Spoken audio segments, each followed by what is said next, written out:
వార్తల్లోని ముఖ్యాంశాలు.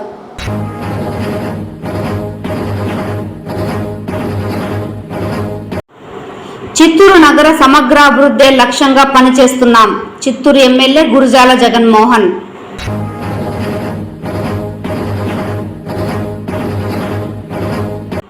కూటమి ప్రభుత్వం ఏర్పడి 100 రోజులు గడుస్తున్నా ప్రజలకు ఇచ్చిన హామీలు నెరవేర్చడంలో పూర్తిగా విఫలమైంది. కాంగ్రెస్ పార్టీల నేతల ఆగ్రహం.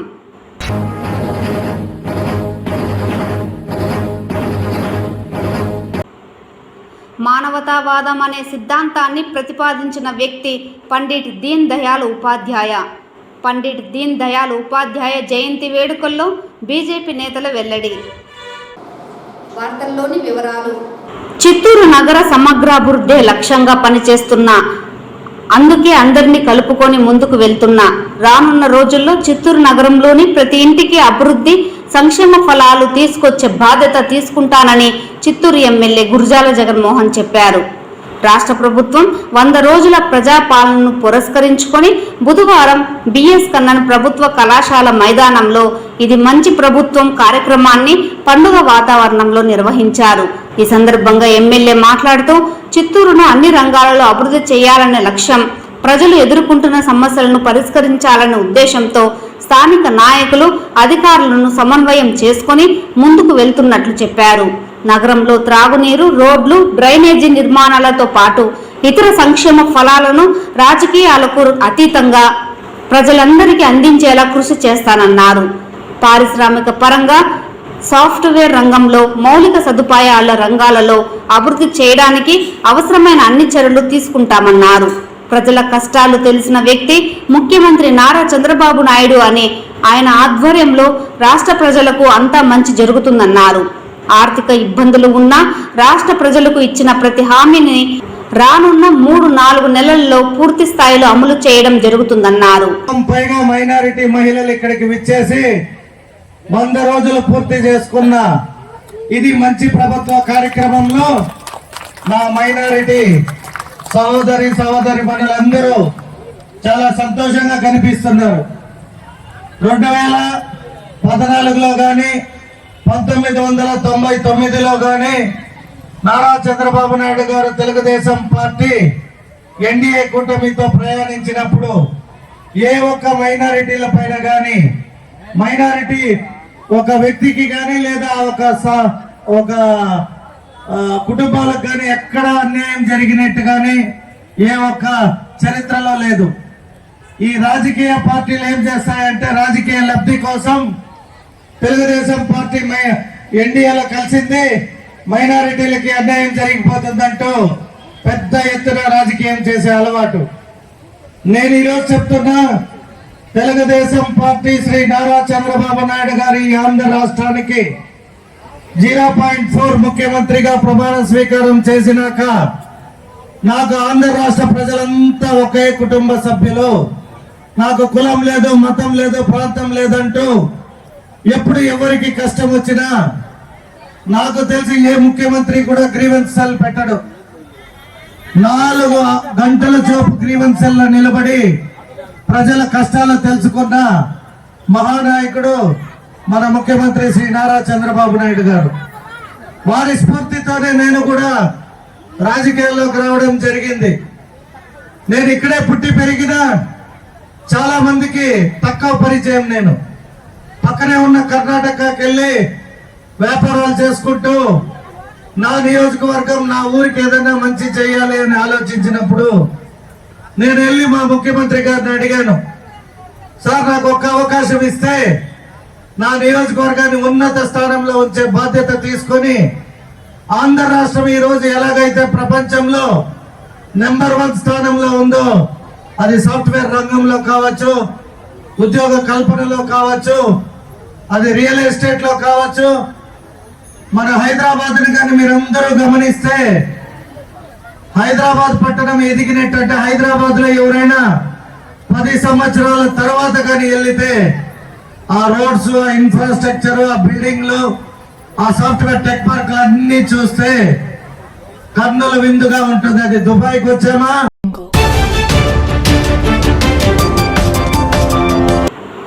ఎన్డీఏ కూటమి ప్రభుత్వం రాష్ట్ర ప్రజలకు ఇచ్చిన హామీలను 100 రోజులు పూర్తి అయినా అమలు చేయకపోవడం బాధాకరమని కాంగ్రెస్ నేతలు ఆగ్రహం వ్యక్తం చేశారు. చిత్తూరు జిల్లా కలెక్టరేట్ వద్ద బుధవారం కూటమి ప్రభుత్వ వైఖరిని నిరసిస్తూ తాళీ బజావ్ కార్యక్రమాన్ని కాంగ్రెస్ పార్టీ నాయకులు నిర్వహించారు. ఈ సందర్భంగా జిల్లా అధ్యక్షులు పోటుగారి భాస్కర్ మాట్లాడుతూ 100 రోజుల పాలనలో టీడీపీ కూటమి ప్రభుత్వం ఇచ్చిన సూపర్ 6 హామీలను నెరవేర్చడంలో విఫలమైందన్నారు. ఎన్నికల నేపథ్యంలో అన్ని పార్టీలు ఇచ్చిన మేనిఫెస్టోలను ప్రజలు పరిశీలించి టీడీపీ కూటమి పార్టీకి ఓటు వేశారన్నారు. కానీ అధికారంలోకి వచ్చాక 100 రోజుల పాలనలో కూటమి ప్రభుత్వం ప్రజలకు ఇచ్చిన హామీలు నెరవేర్చడంలో వైఫల్యం చెందిందన్నారు. కాంగ్రెస్ పార్టీ ప్రజల పక్షాన నిలబడి వారి సమస్యల పరిష్కారానికి కృషి చేస్తామన్నారు. ఈ ధర్నా కార్యక్రమంలో నాయకులు శివశంకర్, రాష్ట్ర ఉపాధ్యక్షులు దొడ్డారెడ్డి, రామ్ భూపాల్, నగర కమిటీ అధ్యక్షులు టిక్కీ రాయల్, పలువురు కాంగ్రెస్ పార్టీ నాయకులు, కార్యకర్తలు పాల్గొన్నారు.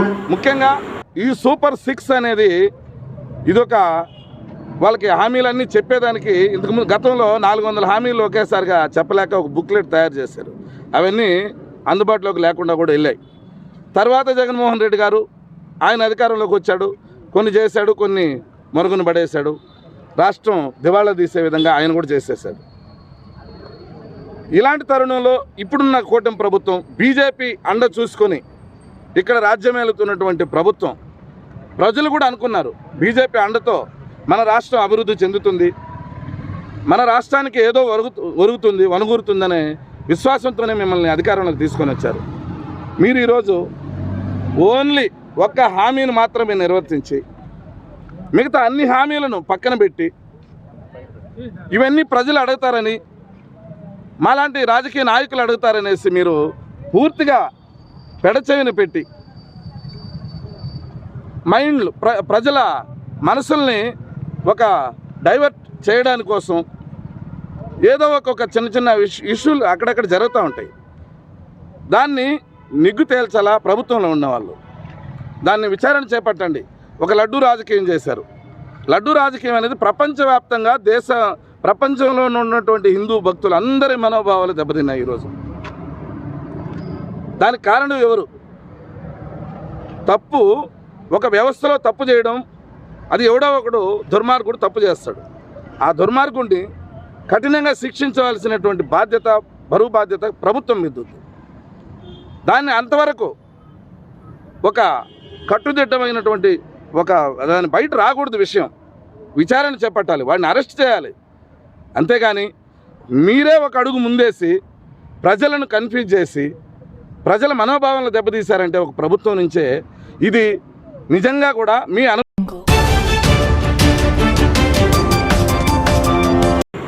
జాతీయ జనసంఘ్కు సిద్ధాంతాలు లేవన్న వారి నోర్లు మూయించడానికి ఏకత్మత మానవతావాదం అనే సిద్ధాంతాన్ని ప్రతిపాదించిన వ్యక్తి పండిట్ దీన్ దయాళ్ ఉపాధ్యాయ అని బీజేపీ జిల్లా అధ్యక్షుడు జగదీశ్వర్ నాయుడు అన్నారు. బుధవారం స్థానిక గాంధీ కూడలి వద్ద బీజేపీ సెంట్రల్ మండల అధ్యక్షుడు షణ్ముగ ఆధ్వర్యంలో దీన్ దయాళ్ ఉపాధ్యాయ జయంతి వేడుకలను ఘనంగా నిర్వహించారు. ఈ కార్యక్రమానికి ముఖ్య అతిథిగా పాల్గొన్న ఆయన మాట్లాడుతూ, అట్టడుగున పడి ఉన్న మానవుడు ఐహిక సుఖంతో వర్ధిల్లి ఆధ్యాత్మిక దృష్టితో మానవ సేవ చేయడమే సరైన జీవిత విధానమని వాదించిన వ్యక్తి దీన్ దయాళ్ ఉపాధ్యాయ అన్నారు. ఆయన చూపిన మార్గంలోనే భారత ప్రభుత్వం ప్రధాని నరేంద్ర మోడీ ఆధ్వర్యంలో ఏకాత్మ మానవ దర్శనం తాత్విక సిద్ధాంతం ఆధారంగా అంత్యోదయ విధానం కింద నిరుపేదలకు ఎన్నో కార్యక్రమాలు అమలు చేశామని, ఇద్దరు ప్రధానంగా ఉజ్వల యోజన ద్వారా పేదవారికి గ్యాస్, జన్ ధన్ ఖాతాలు, ప్రధాని ఆవాస్ యోజన ద్వారా పేదలకు ఇండ్లు, స్వచ్ఛ భారత్ మిషన్ ద్వారా టాయిలెట్ల నిర్మాణం, దీన్ దయాళ్ గ్రామ జ్యోతి యోజన ద్వారా ప్రతి గ్రామానికి కరెంటు సరఫరా, దీన్ దయాళ్ కౌశల్ యోజన ద్వారా స్కిల్ డెవలప్మెంట్ పథకాలను ప్రవేశపెట్టి విజయవంతంగా అమలు చేస్తున్నామని కొనియాడారు. అనంతరం విద్యార్థులకు భగవద్గీత, జనరల్ నాలెడ్జ్ పుస్తకాలను పంపిణీ చేశారు. ఈ కార్యక్రమంలో బీజేపీ నాయకులు షణ్ముగం, దుర్గా రామకృష్ణ, రామభద్ర, జనసేన నాయకులు దయారాం తదితరులు పాల్గొన్నారు. కూడా గౌరవించాలి.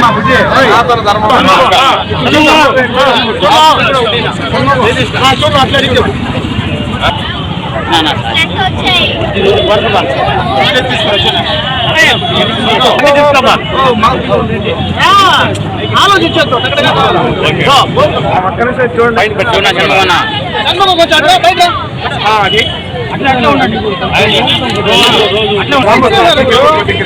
చూడు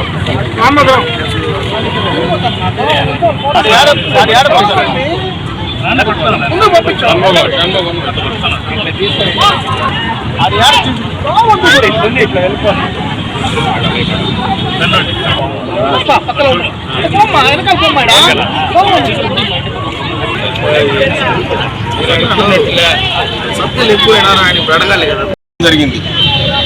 శ్యాంప్రసాద్ ముఖర్జీ గారితో కలిసి దీన్ దయాళ్ ఉపాధ్యాయ గారు భారతీయ జనసంఘ్ను స్థాపించడం జరిగింది. అటు తర్వాత జరిగిన పరిణామాలు మనకందరికీ తెలిసిందే. కాశ్మీర్ కోసం శ్రీ శ్యాంప్రసాద్ ముఖర్జీ గారు బలిదానం చేశారు.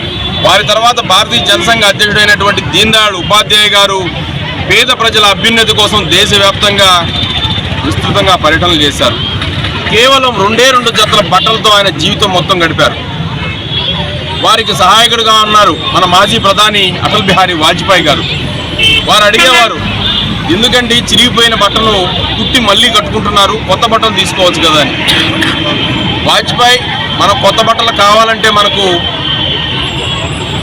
మిల్లుల నుంచి నేరుగా తెచ్చి ఇవ్వగల పారిశ్రామికవేత్తలు ఉన్నారు, కానీ ఈ దేశంలో ఈ బట్ట కూడా లేని పేదవాళ్ళు ఉన్నారు. మరి చిరిగిపోయిన బట్టను కుట్టుకుంటే వేసుకోవడానికి సౌకర్యంగా ఉంది కదా, మరి దాన్ని ఎందుకు పారాయడం అని చెప్పేసి అంత నిరాడంబర జీవితాన్ని గడిపారు అఖిల భారత అధ్యక్షులుగా ఉన్న వ్యక్తి కూడా.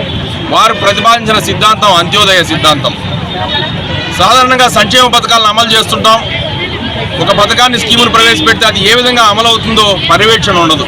కానీ వారేం చెప్పారంటే, సంక్షేమ పథకాన్ని ప్రవేశపెట్టిన తర్వాత మనం ఏదైతే లక్ష్యాన్ని నిర్దేశించుకున్నామో, బంతిలో భోజనానికి కూర్చున్న తర్వాత ముందున్న వాళ్ళకే కాదు, బంతిలో ఆఖరు ఉన్న వ్యక్తి కూడా భోజనం సంతృప్తిగా తిన్నప్పుడే దానికి పరిపూర్ణత ఉంటుంది. ప్రభుత్వ సంక్షేమ పథకాలు, పేదల సంక్షేమ పథకాలు కూడా ఆఖరి వ్యక్తికి అందినప్పుడే ఈ దేశంలో నిజమైన సంక్షేమ రాజ్యం వస్తుంది, పేదలకు అభ్యున్నతికి మనం తోడ్పడినట్టు అవుతుందని చెప్పేసి వారు ఆ రోజు సిద్ధాంతాన్ని ప్రతిపాదించారు. అదే సిద్ధాంతం తారక మంత్రంగా ఈరోజు భారతీయ జనతా పార్టీ కూడా అనేక పథకాలను, అనేక కార్యక్రమాలను ప్రవేశపెడుతోంది. వారిచ్చిన స్ఫూర్తితోనే అంత్యోదయ అన్న యోజన అనే పథకాన్ని వాజ్పేయి గారు ప్రవేశపెట్టి నెలకు 35 కేజీల బియ్యాన్ని ఉచితంగా అందించారు నిరుపేదలకు అందరికీ. ఈ రోజుకి కూడా అంత్యోదయ అన్న యోజన కార్డ్స్ కొనసాగుతున్నాయి.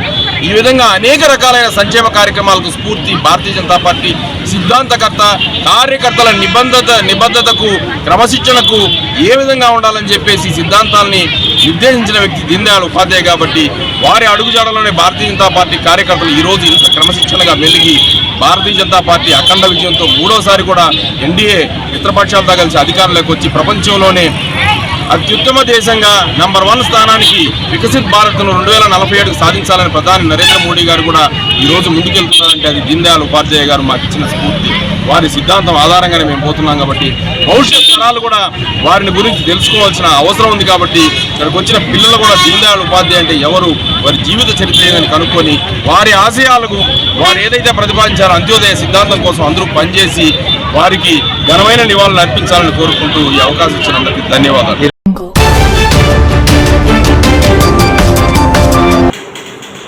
పరిసరాల పరిశుభ్రత అందరి బాధ్యత అని, ప్రధానంగా జన సంచారం ఎక్కువగా ఉండే మార్కెట్లను ఎప్పటికప్పుడు శుభ్రంగా ఉంచుకోవాలని కమిషనర్ నరసింహప్రసాద్ చెప్పారు. స్వచ్ఛతా హీ సేవ 2024 కార్యక్రమంలో భాగంగా బుధవారం ఉదయం చర్చి వీధిలోని కూరగాయల మార్కెట్, చేపల మార్కెట్లో ప్రత్యేక పారిశుద్ధ్య కార్యక్రమాలు చేపట్టారు. ఈ సందర్భంగా కమిషనర్ పారిశుద్ధ్య కార్మికులు, స్వచ్ఛంద సంస్థల సభ్యులు, స్థానిక దుకాణదారులతో కలిసి పారిశుద్ధ్య పనులు చేశారు. మార్కెట్లో అపరిశుభ్రంగా ఉన్న గోడకు తెల్ల పెయింట్ వేశారు. అనంతరం కమిషనర్ కూరగాయల మార్కెట్, చేపల మార్కెట్ పరిసరాలను పరిశీలించారు. దుకాణదారులతో మాట్లాడారు. దుకాణాల పరిసరాలను శుభ్రంగా ఉంచుకోవాలన్నారు. చేపలు మార్కెట్లో తనిఖీలు చేశారు. చేపలను నిల్వ చేయకుండా ఎప్పటికప్పుడు తాజాగా తెప్పించుకోవాలని, దుకాణాల పరిసరాలను పరిశుభ్రంగా ఉంచుకోవాలని వ్యాపారస్తులకు సూచించారు. మార్కెట్లో వ్యర్థాలను ఎప్పటికప్పుడు తొలగిస్తూ శుభ్రంగా ఉంచాలని ప్రజారోగ్య విభాగం అధికారులను ఆదేశించారు. మార్కెట్లో ప్రస్తుతం జరుగుతున్న పారిశుద్ధ్య కార్యక్రమాలు తీరుపై ఆరా తీశారు. కాలువల్లో వ్యర్థాలు వేయకుండా చూడాలని, నీరు సాఫీగా వెళ్లేలా చర్యలు తీసుకోవాలని ఆదేశించారు. ఈ కార్యక్రమంలో ఎంహెచ్ఓ అనిల్ కుమార్ నాయక్, శానిటరీ ఇన్స్పెక్టర్లు లోకనాథం, నరసింహ, పారిశుద్ధ్య పర్యావరణ కార్యదర్శులు, మేస్త్రీలు తదితరులు పాల్గొన్నారు.